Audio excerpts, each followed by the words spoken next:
Home, Swiss Home. Un été en Suisse. Home Swiss Home pour la 3e semaine consécutive. Nous vous emmenons à la découverte de ceux qui passent leur été en Suisse. On retrouve notre binôme qui voyage en transport public cette semaine. Bonjour Virginie Gerhardt, bonjour Julie Rosis. Bonjour. Vous vous trouvez toutes les deux à Mayenfeld dans les Grisons et vous allez nous parler de l'impact de la pandémie de Covid sur ce lieu hautement touristique. Et oui Valérie, mais d'abord, est-ce que vous savez pourquoi cette petite commune de 2500 habitants est connue à travers le monde ? J'ai ma petite idée, une histoire de petite fille, c'est ça ? C'est ça, c'est parce que c'est là sur les hauts de Mayenfeld au 19e siècle que l'auteur Johanna Spyri a puisé l'inspiration pour créer le personnage d'Heidi. Ici, c'est une vraie carte postale, le chalet, les prairies, la nature idyllique. Et puis tout s'est emballé dans les années 70 quand les Japonais se sont emparés de l'histoire pour en faire un dessin animé.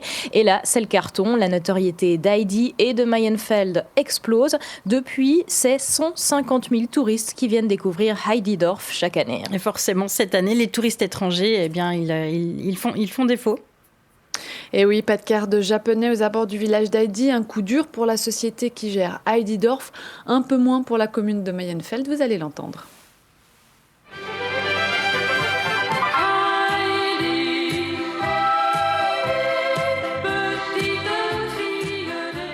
Enza, bonjour, vous êtes guide ici au Heididorf. Qu'est-ce qu'on va voir maintenant ? Alors on va aller ce que les gens vont voir avec le plus de plaisir, avec le plus d'attente aussi, c'est la maison de Heidi. Aussi on dit que c'est le Heididorf, c'est l'original parce qu'en fait Johanna Spyri elle venait ici. Elle s'est inspirée vraiment de ces lieux. Ce chemin c'est le chemin qu'elle a certainement emprunté parce qu'il existait déjà. C'est aussi pour ça qu'on peut appeler ça le village original. Heididorf, un petit village ancestral devenu une attraction pour la région. Mais cette année avec le coronavirus, aucun car étranger n'a fait le déplacement.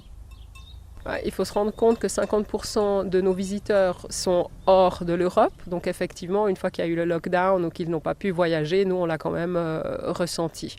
Alors nous avons environ 14% qui viennent du Japon, 8% de Chine et puis on a quand même 21% qui nous viennent du pays du Golfe. L'absence de ces touristes représente environ 40% de visiteurs en moins par rapport à 2019.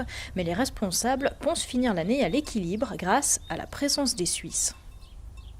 Ça se passe encore assez bien. Les Suisses ont toujours aimé visiter le village de Mayenfeld, mais il faut dire que maintenant la plupart des Suisses font un tour de Suisse.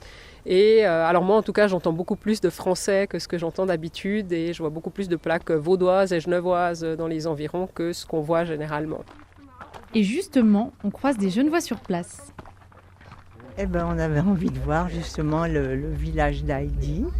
Et puis, on a de la famille au bord du lac de Constance, dans les Grisons. Alors voilà, là on en profite. On a un été un peu particulier, coronavirus. Ouais. C'est pour ça que vous avez décidé de voyager en Suisse ? Un petit peu, oui, un petit peu, c'est vrai. Et qu'est-ce que vous pensez de ce Heididorf, de ce village d'Heidi ? Je trouve ça extraordinaire. J'ai des souvenirs avec mes enfants qui le regardaient quand ils étaient petits, je regardais aussi. Et j'ai toujours bien aimé, on garde toujours une âme d'enfant quelque part. On quitte Heididorf par le Heidiveg, un chemin qui traverse les 120 hectares de vignes de la commune. Ici, le pinot noir est roi. Et là on arrive, je pense que c'est juste là sur la droite. Et c'est Hans-Peter Lampert, vigneron, qui nous le prouve. Santé. Santé. Santé. Il n'y a pas de touristes internationaux qui viennent. Vous sentez cet impact-là ? La clientèle de Heididorf, les Asiatiques, ne viennent de toute façon pas chez nous déguster du vin. Ce que l'on remarque par contre, c'est que l'on a beaucoup moins de groupes en ce moment. Quasiment aucun, en fait. Des groupes qui viennent surtout de Suisse allemande, des groupes qui nous manquent. Les amoureux d'Heidi, les amateurs de vin, deux clientèles assez différentes et des quarts de touristes qui ne passent pas forcément au centre de Mayenfeld. Oui, exactement. Ce sont comme deux mondes parallèles. Heididorf et la ville de Mayenfeld sont un peu séparés. Deux univers peut-être, mais dans lesquels il y a toujours un Peter.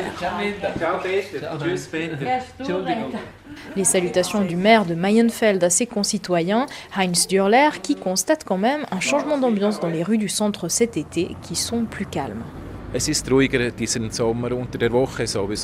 On ressent l'absence de touristes internationaux et malgré le fait qu'Heidi Dorf soit un gros contributeur fiscal pour la commune, le président reste confiant.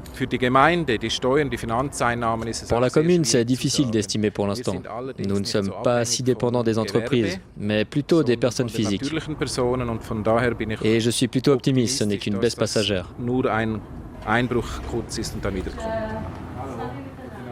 Voilà, pas d'inquiétude pour la commune, mais des conséquences à l'avenir pour le village d'Heidi.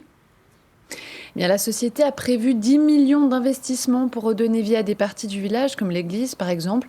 Le projet pourrait bien être retardé d'au moins 1 an vu la situation. Julie, Virginie, vous poursuivez votre voyage. Où est-ce qu'on vous retrouve demain ?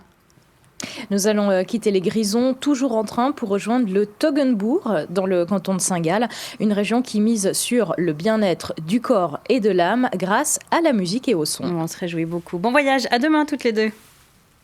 À demain.